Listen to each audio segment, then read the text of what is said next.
Hebreos capítulo 3 del 1 al 6. Dice: por tanto, hermanos santos, participantes del llamamiento celestial, considerad al apóstol y sumo sacerdote de nuestra profesión, Cristo Jesús, el cual es fiel al que le constituyó, como también lo fue Moisés en toda la casa de Dios. Porque de tanto mayor gloria que Moisés es estimado digno cuanto tiene mayor honra que la casa el que la hizo. Porque toda casa es hecha por alguno, pero el que hizo todas las cosas es Dios. Y Moisés a la verdad fue fiel en toda la casa de Dios como siervo, para testimonio de lo que se iba a decir. Pero Cristo como hijo sobre su casa, la cual casa somos nosotros, si retenemos firmes hasta el fin la confianza y el gloriarnos en la esperanza. Gloria a Dios. Pienso que la idea más impactante y más relevante de todo lo que acabamos de leer es lo último que dice la Escritura. Dice: pero Cristo como hijo sobre su casa, la cual casa somos nosotros. Me parece que esa es la idea más impactante y más relevante de donde quiero comenzar nuestra reflexión de hoy. El hecho de que somos la casa de Dios. Somos la casa de Dios. Por supuesto que debemos tener claro que la palabra casa allí no está siendo utilizada en el sentido físico de las paredes, de las columnas, de las ventanas, de las puertas. Allá la palabra casa está siendo utilizada en el sentido de los integrantes de una familia. Es el mismo sentido o el mismo significado de aquellas palabras de Josué: mi casa y yo serviremos al Señor. Se está refiriendo a toda su familia que está bajo su cuidado y bajo su autoridad. O como cuando el apóstol Pablo le ofrece al carcelero de Filipo: cree en el Señor Jesucristo y serás salvo tú y tu casa. Pues por supuesto que se refiere a las personas que conforman su familia y que están bajo su cuidado, bajo su autoridad. Entonces entendemos la palabra casa desde ese aspecto para que podamos ir desarrollando nuestro mensaje en esta mañana. Y con base en eso retomamos la idea que dice la Escritura en este pasaje, que esa casa de Dios, la casa de Dios, la casa del Señor Jesucristo, dice, la cual casa somos nosotros. Nosotros somos la casa del Señor Jesucristo. Qué verdad más impactante, qué verdad más emocionante. ¿Consideras tú y tienes claro cuán grande es el honor y el privilegio de que el Señor Jesús diga que tú eres su casa? Que nosotros somos su casa, que los que estamos aquí son miembros de su casa, es decir, de su familia. Ahora, cuando pensamos en esto del significado de la casa, todos tenemos una casa, ¿cierto? Todos tenemos una familia, todos tenemos un núcleo familiar, ¿cierto? Y decimos mi casa, y las personas que habitan ahí contigo en esa casa la consideras casa. Sin embargo, si hablamos en términos generales, o sea, todo el mundo tiene una casa, pero no todas las casas son las casas del Señor Jesucristo. Todo ser humano, toda persona edifica una casa, conforma una familia. Ese es como el plan de las personas que todavía quedan pues como con esa intención de formar una casa, de formar un hogar. Y esta empresa o este deseo de formar una casa, de formar un hogar, está en el corazón de todo ser humano normal. Sin embargo, y es necesario que nosotros tengamos en cuenta lo que está pasando en estos tiempos, ¿cierto? Por lo menos en países como Europa, y ya eso se está viniendo para acá, ya la gente no quiere conformar una casa. Ya casi nadie quiere formar una familia. Nadie quiere formar un hogar. Quieren placer, diversión, compañía, desarrollo personal, desarrollo profesional, quieren prosperidad, quieren viajes, quieren experiencias, pero pocas personas ya en estos días tienen como sueño en su vida y como el anhelo de su realización personal el conformar una familia. Además de eso, además de que la mayoría de las personas quieren ser exitosas y ven a la familia como un estorbo para el éxito, una carga, una cosa fastidiosa, ya la gente no se quiere casar, ya la gente no quiere tener hijos. ¿Por qué? La familia está siendo atacada, y no solamente está siendo atacada desde el punto de vista de que ya no se están formando tantas familias como antes, sino que las familias que hay están siendo atacadas. Están siendo atacadas, las familias están enfermas, aún familias cristianas y mucho más familias no cristianas. Están enfermas, ¿por qué? Bueno, porque el fundador de la familia es Dios, porque las bases fundamentales de un hogar, de una familia, de un matrimonio y de unos hijos están en la palabra de Dios, y cada día estamos más lejos, la humanidad más lejos y más ignorante de la palabra de Dios. Y cada día estamos escuchando más ideologías que combaten a la familia desde su núcleo, desde su centro. Ideologías individualistas, humanistas, feministas, machistas, ideologías que tienen que ver con el desarrollo personal, pero individual del yo, contrario a todo lo que implica la familia, porque las características o más bien los requisitos fundacionales de una familia son el sacrificio personal y no el desarrollo personal. Si tú quieres tener un hogar, tú tienes que tener una actitud sacrificial hacia los miembros de ese hogar. Si nosotros leyéramos por un momento el capítulo 6 de Efesios, que define la familia en cuanto a las relaciones que cada miembro de la familia debe tener en un mundo lleno de egoísmo, de avaricia, de individualismo, de hedonismo, la familia o formar una familia se ha constituido en un estorbo. Se ha constituido en algo que nadie desea, que nadie quiere. Porque en una familia tenemos que sacrificarnos los unos para los otros. En una familia el esposo tiene que vivir para la esposa y la esposa tiene que vivir para el esposo. Y aunque muchos se casan por interés, por conveniencia, por lo que sea, al interior esa familia, si no vive, si cada miembro de la familia no vive en una actitud sacrificial hacia el otro, la familia no funciona. Se convierte en un lugar donde la gente no quiere estar. Lo normal, y quiero hacerte la pregunta, lo normal es que después de un día de trabajo, todo hombre y toda mujer tenga un anhelo ardiente de ir a su casa, porque en su casa encuentra aceptación, amor, comodidad. En su casa puede ser quien realmente es y ser aceptado. Pero eso ya no está pasando, eso ya no está sucediendo. Hay gente que da vueltas y vueltas para no llegar a su casa. Prefiere estar en cualquier lugar menos en su casa, porque su casa es un infierno, porque en su casa es infeliz, porque en su casa es donde peor se siente. Nuestra sociedad está completamente enferma, completamente destruida, pero todo eso tiene que ver con la familia, con la casa que está siendo atacada desde sus cimientos, desde su núcleo, desde su esencia. Pero en medio de este panorama tan oscuro, la palabra de Dios hoy nos dice que nosotros somos la casa del Señor Jesucristo. Y una de las cosas, o una de las tantas y miles de promesas que hay en la Biblia, tienen que ver con que Dios restaura a aquel que no tiene casa, que no tiene familia, que no tiene hogar, que su hogar se destruyó. Hay una promesa que dice: aunque mi padre y mi madre me abandonaran, con todo el Señor me recogerá.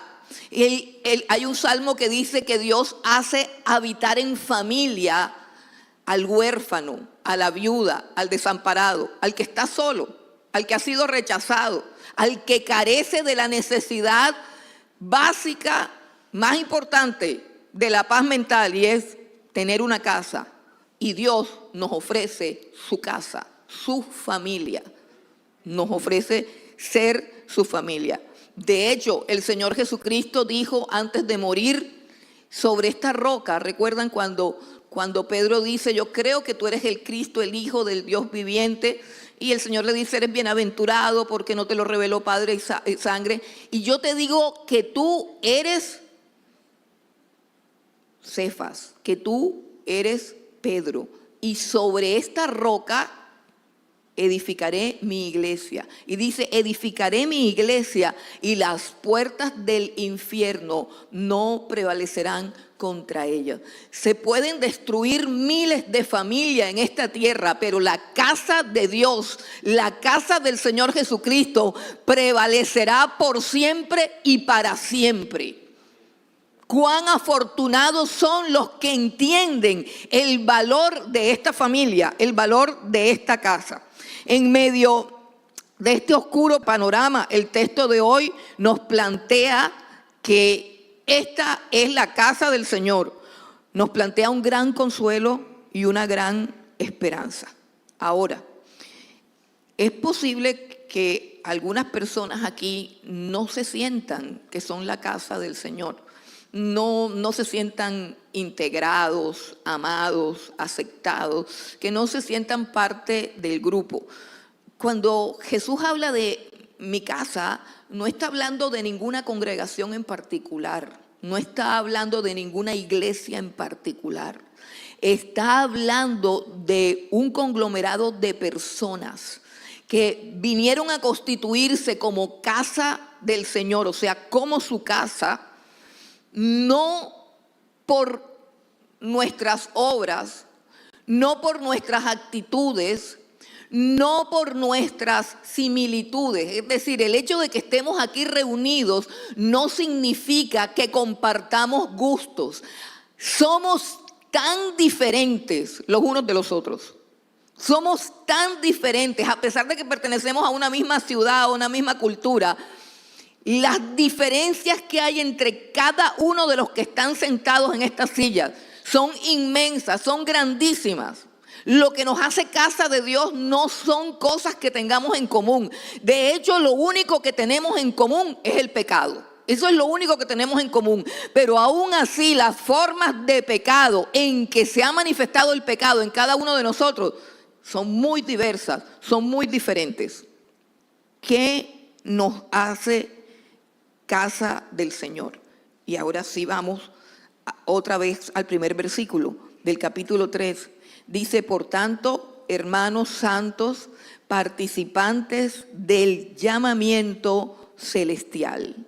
Eso es lo que nos hace ser la casa del Señor. Un llamamiento celestial. ¿Qué es lo común entre cada uno de nosotros? Que hemos recibido un llamamiento celestial. Eso es lo que hace que seamos edificados como casa del Señor. Fuiste llamado desde el cielo y fuiste llamado para el cielo. Cuando se habla de un llamamiento celestial, se habla de un llamado que proviene del cielo, un llamado que no es de este mundo. Así lo dice la Escritura, llamamiento celestial. No tiene nada que ver con los hombres, no tiene nada que ver con la tierra. Es un llamamiento de Dios, es un llamamiento del cielo. Lo que significa que este llamado tiene una palabra, o sea, una palabra de Dios que viene del cielo, que nos comunica los propósitos de Dios, la voluntad de Dios, el carácter de Dios, que nos comunica lo que Dios quiere para nuestras vidas. O sea, una palabra que nos informa, que nos enseña y que nos instruye. Ese es el llamamiento celestial, pero también el llamamiento celestial nos capacita o nos destina o nos prepara para regresar también al cielo. O sea, no solamente para conocer a Dios, no solamente para ordenar nuestra vida, sino para que podamos también llegar al cielo. El llamado celestial significa que nuestro destino es el cielo, que estamos siendo preparados para ir al cielo. Mire, el evangelio en su forma más simple, como lo predicó Juan el Bautista, porque a veces enredamos tanto las cosas, complicamos tanto las cosas que la gente dice, yo no entiendo ya, hay tantas iglesias, hay tantas denominaciones, hay tantas cosas. Pero mire, Juan el Bautista y el Señor Jesucristo fueron los primeros en predicar el evangelio. Y las formas de predicar el evangelio fueron sumamente simples. Vamos a Mateo capítulo 3 del 1 al 2. Dice, en aquellos días vino Juan el Bautista predicando en el desierto de Judea y diciendo, miren qué predicación tan simple. Este es el evangelio. El evangelio tal cual como se predicó. El evangelio en su forma más simple. El evangelio que todo el mundo puede entender. El evangelio tan claro y tan sencillo que no hay nadie aquí sentado que diga yo no entiendo cuál es el evangelio. El evangelio dice, lo predicó Juan el Bautista de primero, arrepentíos porque el reino de los cielos se ha acercado. Es un llamamiento celestial, ¿por qué? Porque es el reino de los cielos acercándose a tu vida. El reino de los cielos acercándose a tu vida. Y más adelante Jesús predica exactamente el mismo evangelio. Desde entonces comenzó Jesús a predicar y a decir exactamente lo mismo. Arrepentíos porque el reino de los cielos se ha acercado. O sea, una idea básica y fundamental. Muy profunda, muy poderosa, sí, pero muy básica, muy elemental, muy fácil de entender. Arrepiéntete, es decir, sé consciente de que tu vida está mal. Sé consciente de que sin Dios estás mal. Sé consciente que no perteneces al reino de los cielos. Dice, arrepiéntanse porque el reino de los cielos, o sea, otro reino diferente a tu reino se te está acercando.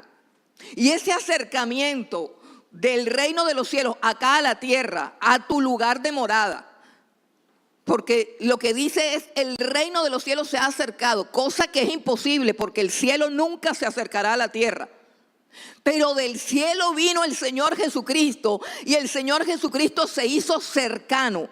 Y a través del evangelio el Señor Jesucristo se acerca a tu vida y te ofrece ser parte de un reino. Y eso es importante que lo entendamos cuando predicamos el evangelio. Cuando se predica el evangelio se está haciendo un llamado a arrepentirse y a aceptar un reino sobre tu vida. O sea, que aceptes un rey sobre tu vida.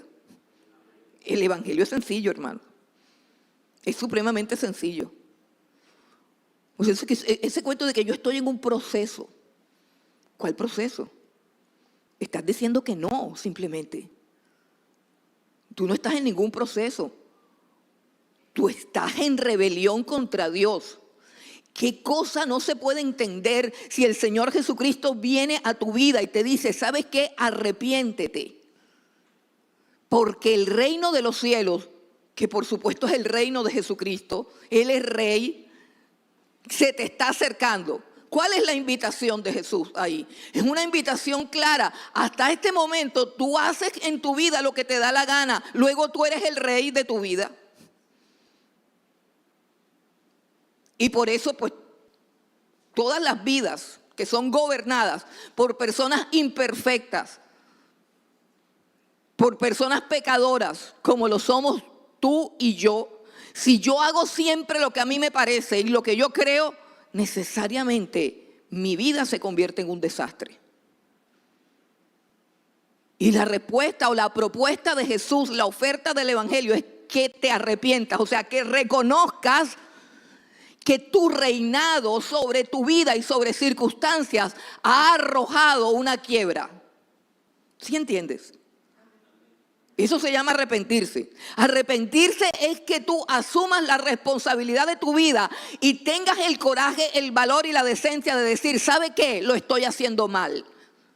Lo estoy haciendo mal. Estoy haciendo con mi vida lo que me da la gana y lo que estoy haciendo está mal. Está mal. Y porque el mismo Jesucristo te está diciendo, está mal. Por eso te dice, arrepiéntate. Arrepiéntete. Lo que estás haciendo está mal.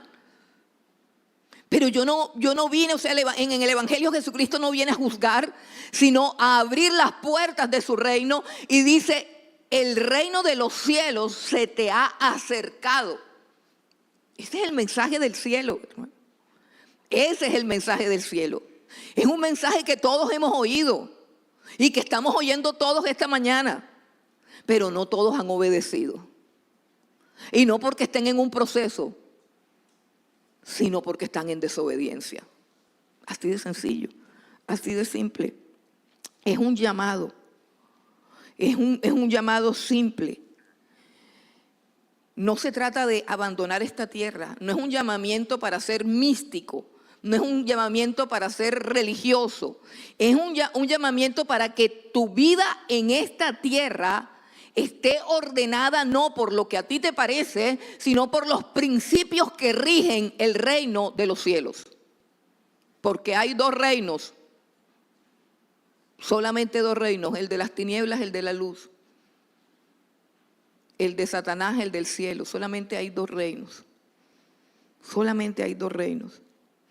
Y la invitación es a que hagas parte del reino de los cielos, que aceptes los principios que gobiernan el cielo, que el cielo gobierne tu vida aquí en la tierra, pero al mismo tiempo, hermano, al mismo tiempo, o sea, además de que te están invitando a entrar a ser parte de un reino, también es una invitación que garantiza que el día que te mueras tendrás entrada literal al mismo cielo, de forma literal. Vamos un momentico a Juan capítulo 14, versículos del 1 al 13. No se turbe vuestro corazón, dice el Señor Jesús. Creéis en Dios, creed también en mí, dice Jesucristo. En la casa de mi Padre muchas moradas hay. Si así no fuera, yo os lo hubiera dicho. Voy pues a preparar lugar para vosotros. Miren qué lindo. Jesús está preparando un lugar para cada uno de los que han creído en Él. Y si me fuere y os preparare el lugar, vendré otra vez. Vendré otra vez. Y si me fuere y os preparare el lugar, vendré otra vez y los tomaré a mí mismo, para que donde yo estoy, vosotros también estéis. Te están llamando hacia el cielo. Y eso es lo que te hace ser casa de Dios. El llamado de Dios. Un llamado para que tu vida sea gobernada por el cielo. Y para que el día que Dios determine que partas de esta tierra, tu morada sea el cielo. Y si no vas a morir, de pronto viene Cristo primero, de lo cual no podemos hablar en esta mañana porque es otro tema. Pero si Cristo viene, como todas las señales que se han cumplido ya de su venida, si Cristo viene, te irás con Él.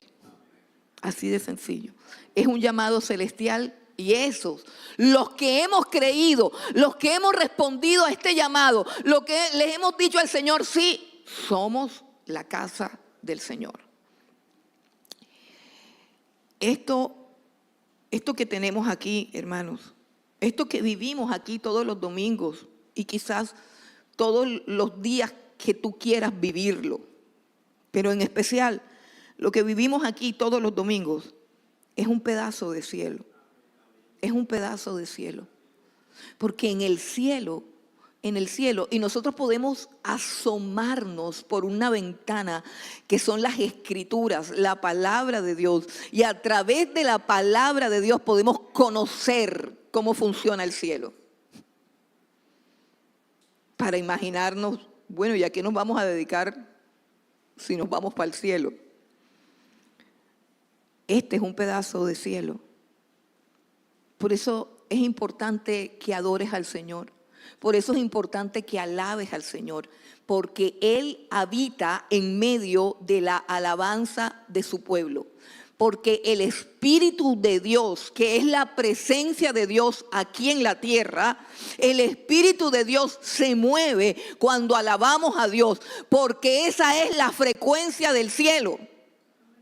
O sea, si tú quieres que tu mente, tus emociones, tu alma y tu sentir estén en la misma frecuencia del cielo para que tú puedas experimentar en tu carne un pedazo del cielo, tú tienes que aprender a adorar a Dios, porque eso es lo que se hace en el cielo.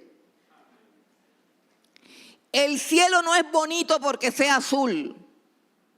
El cielo no es bonito porque hayan alabanzas. El cielo no es bonito porque no haya pecado.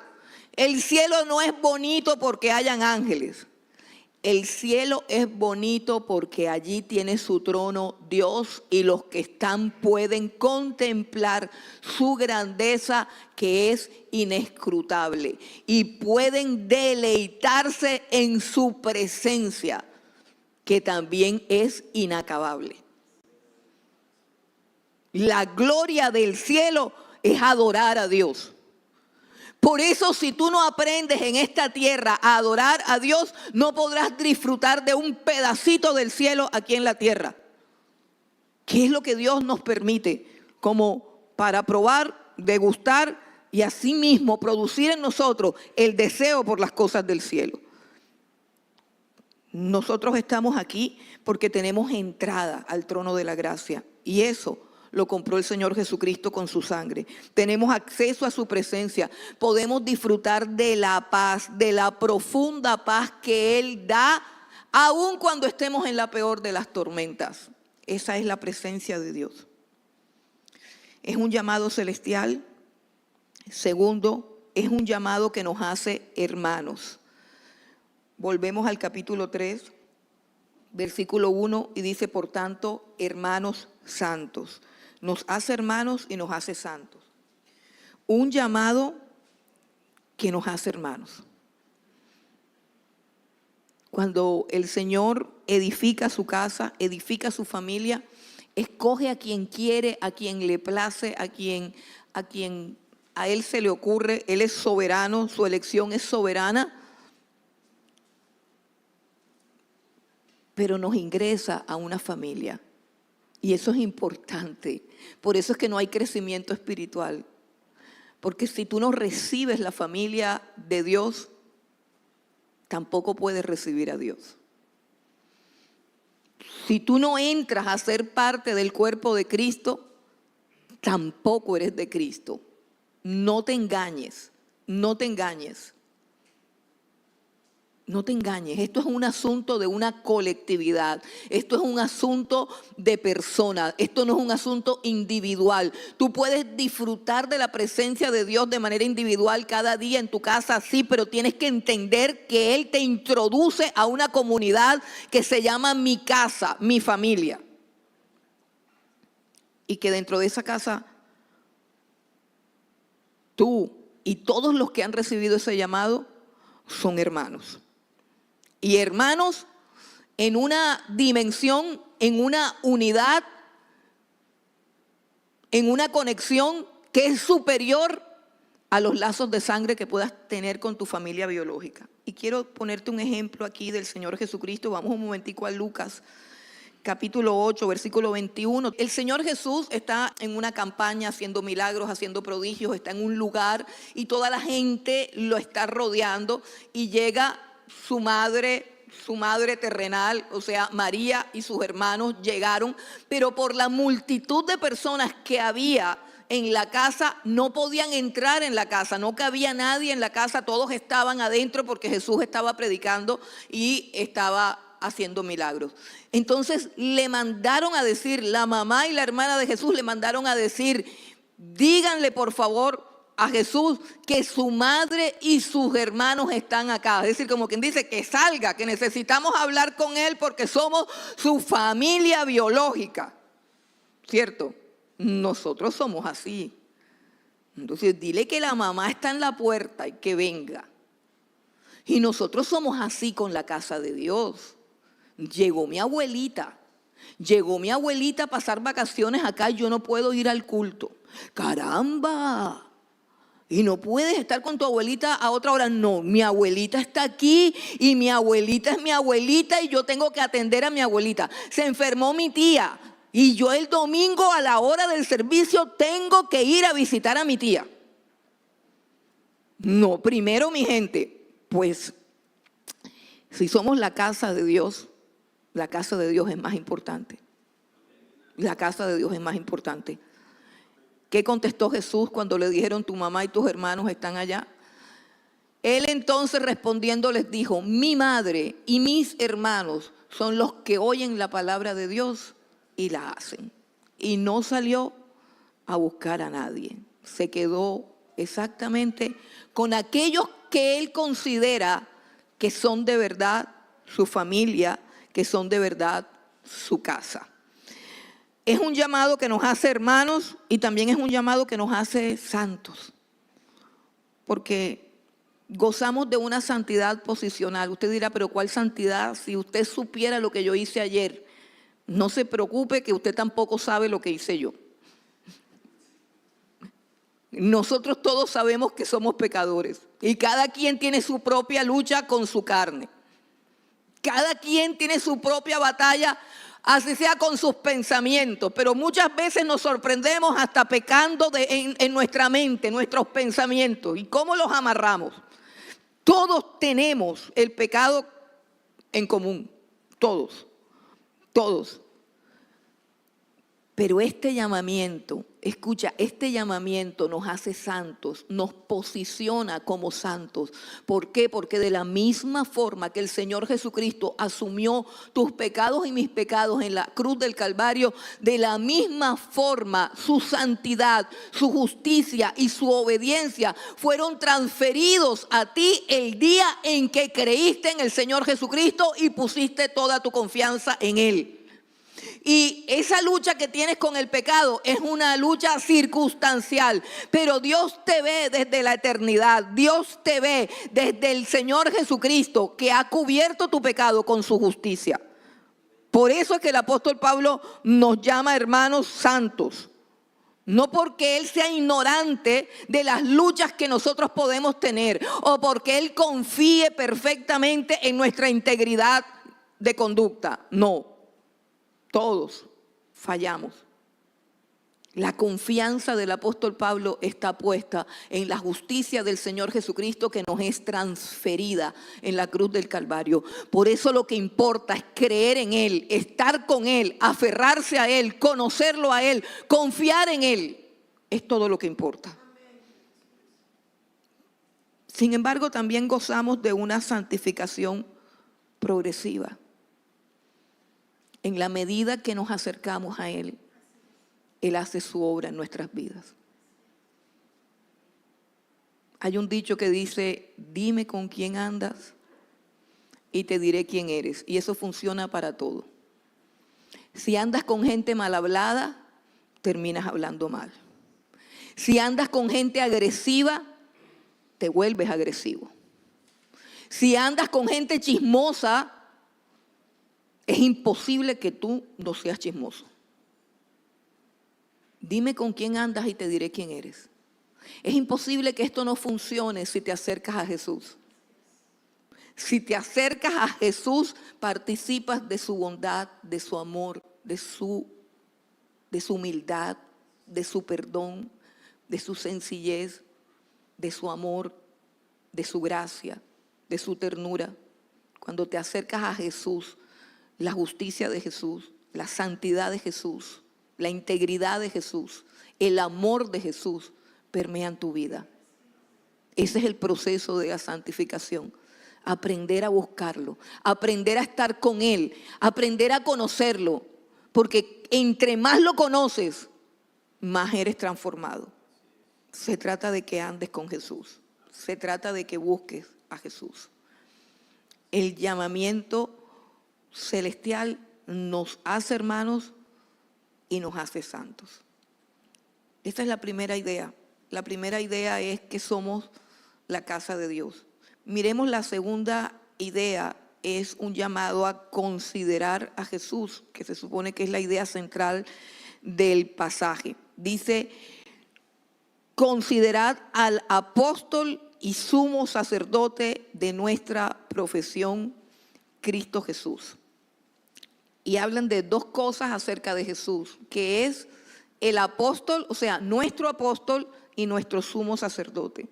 Por dos cosas muy importantes. Nosotros como iglesia necesitamos dos cosas muy importantes. La primera, necesitamos escuchar a Dios. Y la segunda, necesitamos acudir a Dios. Ojo, son dos cosas importantes. Yo necesito escuchar a Dios, pero yo también necesito acudir a la presencia de Dios. Necesito la palabra de Dios, pero necesito también un camino que me permita entrar a la presencia de Dios. Necesitamos escuchar a Dios para saber cómo es Él, cuál es su propósito, cuál es su voluntad, qué es lo que pide de nosotros. Pero necesitamos un camino para estar en su presencia, porque separados de Él nada podemos hacer.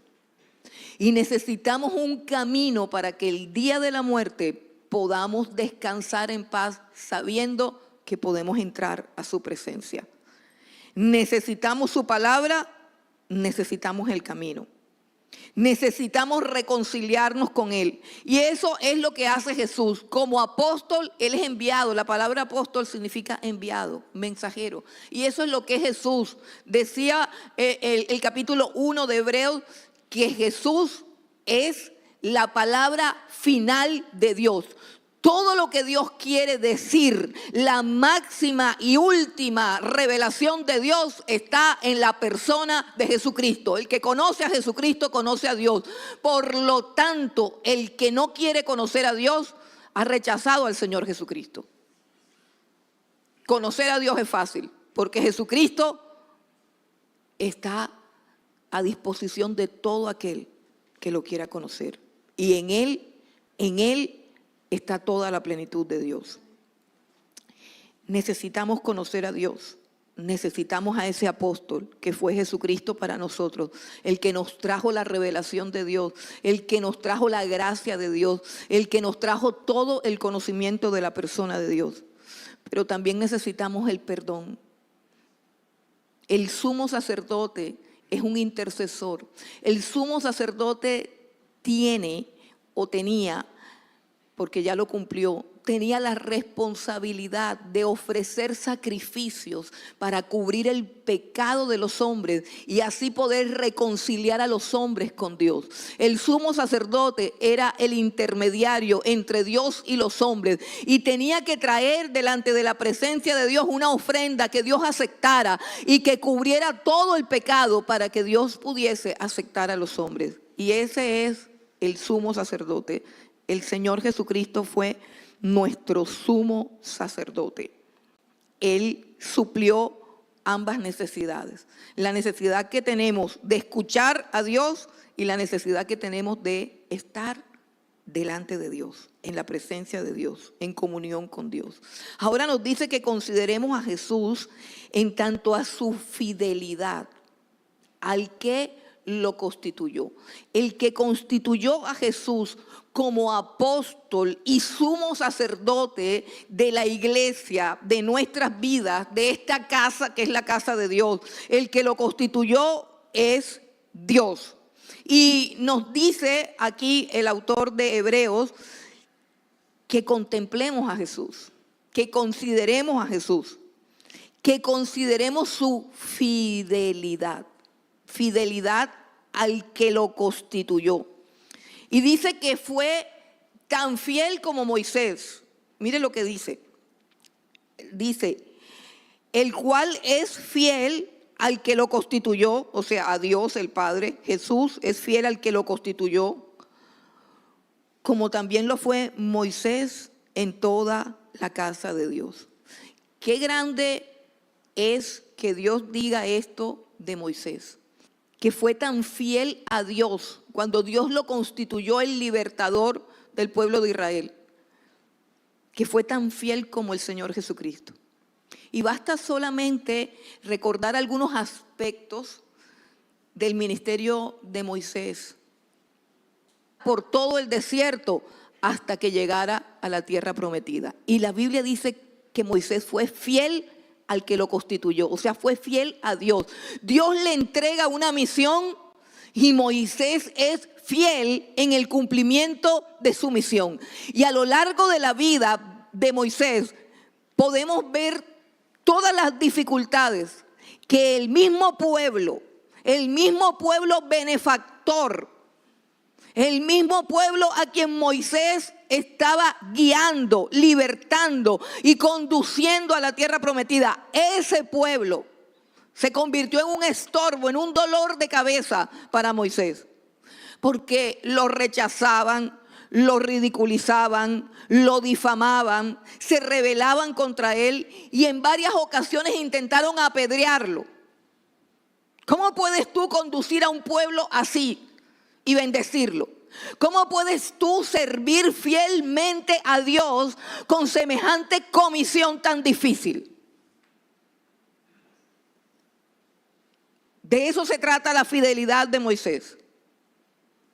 Es asombrosa su fidelidad.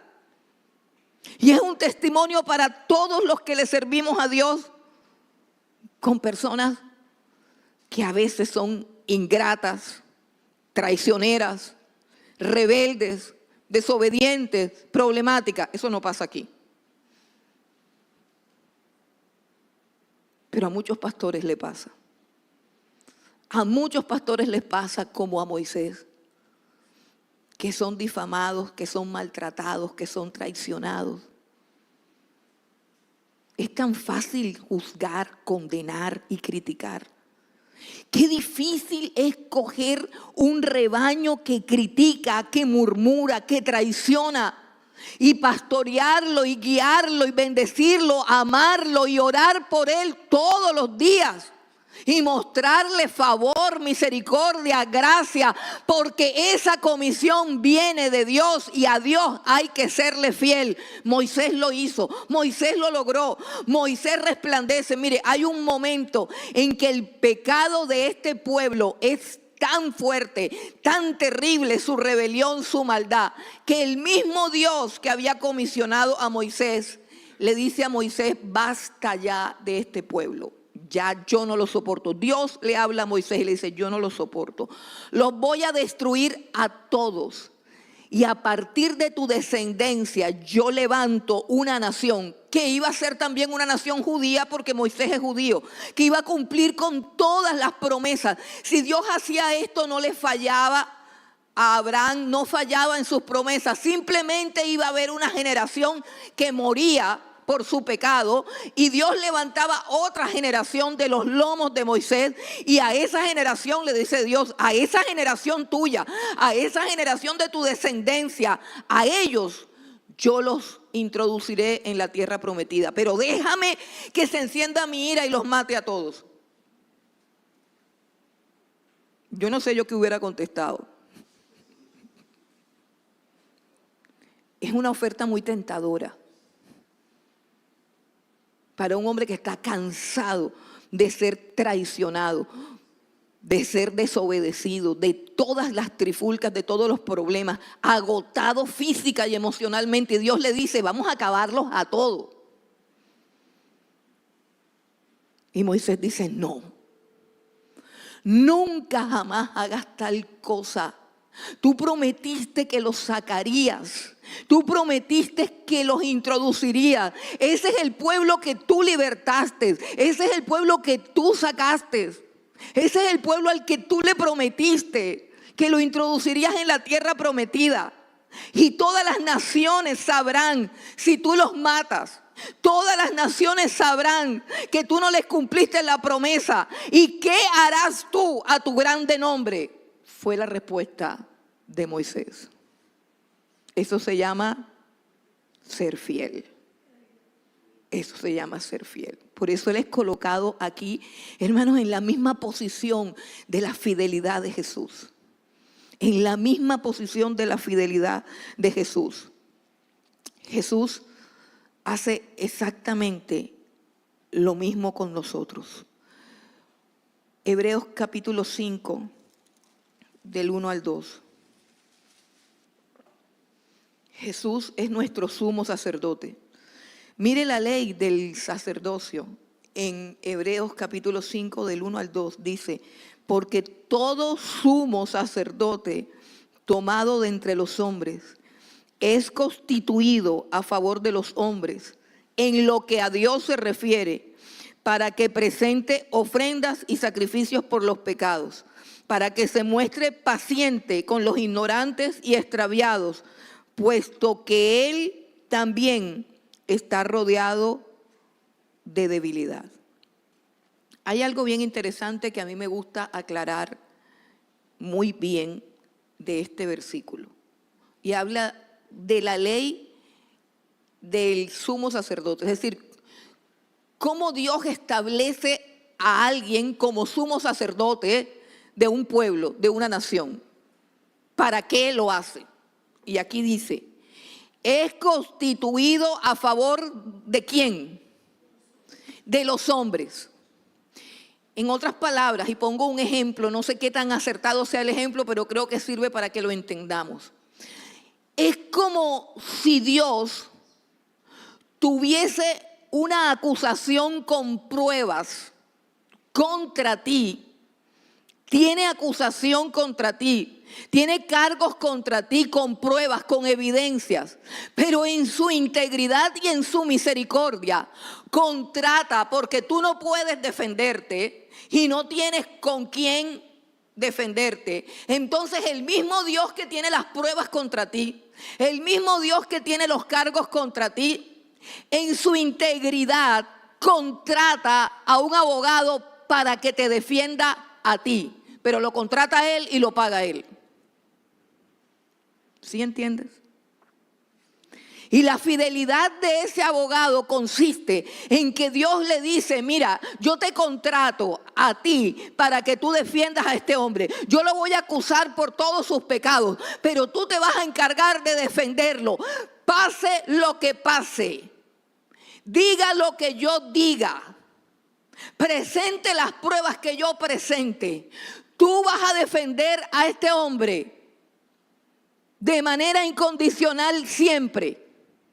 Aunque yo sea el que te haya contratado, lo vas a defender a él siempre, aún con tu propia vida.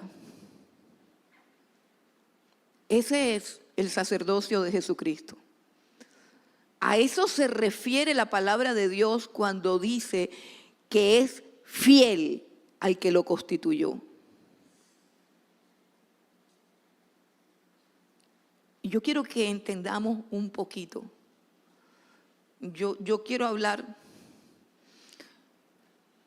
con los que acusan, con los que critican. Hay gente que le gusta acusar. Yo recibo acusaciones y las despacho enseguida. Vaya para allá, deje eso, eso está en proceso. Por eso sé que aquí hay gente que acusa. Escuche, aquí hay gente que acusa. Y yo quiero decirte que esas acusaciones que se hacen, que por cierto celo por la santidad. Ay, mira la hermanita aquella haciendo esto. O mira el hermanito aquel haciendo aquello. Esas acusaciones no son de Dios, son del diablo.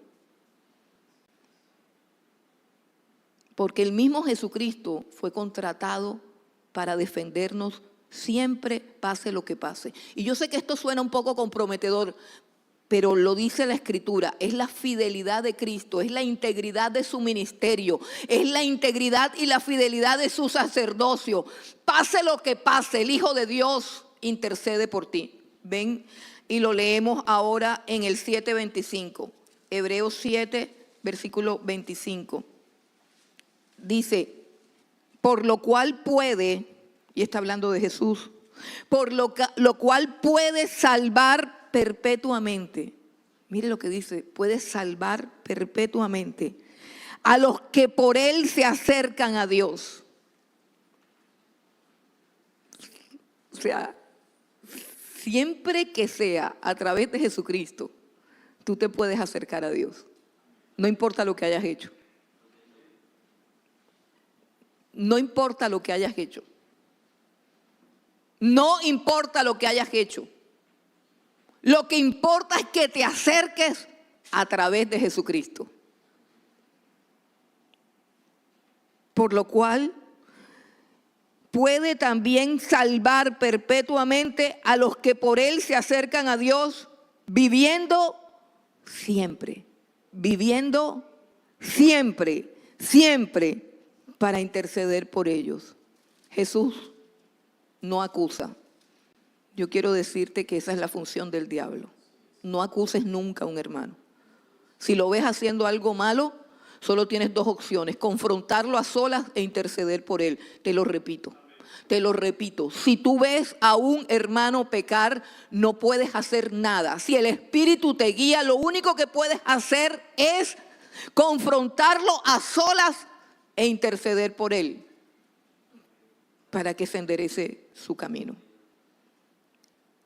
Ya hay acusador. Escucha, ya hay quien acusa. Día y noche hay quien acusa. Y ese es Satanás.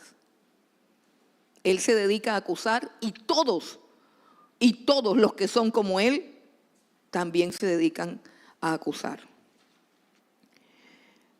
Él es el sumo sacerdote que intercede perpetuamente por ti, permanentemente por ti. El Señor Jesucristo intercede por nosotros. Cuando el diablo acusa a través de otros hermanitos guiados por el diablo, cuando el diablo acusa, Él te defiende. Él dice: yo morí por ese pecado, yo pagué por esa culpa, yo pagué por esa maldad. El Señor no te dejará hasta cumplir en ti todo su propósito y su voluntad. Escucha, no importa si eres débil, si te deprimes, si fallas, si resbalas, no importa. Antes de que Él te llamara con este llamamiento celestial, ya te conocía. Él sabe más que tú de qué eres capaz y de qué no eres capaz. Y Él te llama para hacer Él en ti su voluntad. Él te conocía antes de que te llamara. Y Él empezó la buena obra. Y Él la terminará hasta el fin. Él la perfeccionará hasta el fin. Jesús es tan fiel como Moisés, pero es superior a Moisés. Mire lo que dice: porque de tanto mayor gloria que Moisés es estimado digno cuando tiene mayor honra que la casa el que la hizo. Moisés es un mayordomo de la casa. Moisés, cuando hizo su ministerio, cuando realizó su ministerio, actuaba como mayordomo de la casa y aún como un miembro más de la casa. Pero Jesús no es el mayordomo de la casa, es el creador de la casa. Jesús fue el que te creó a ti y a mí, y eso lo hace superior y lo hace digno de mayor gloria, de mayor honra y de mayor honor.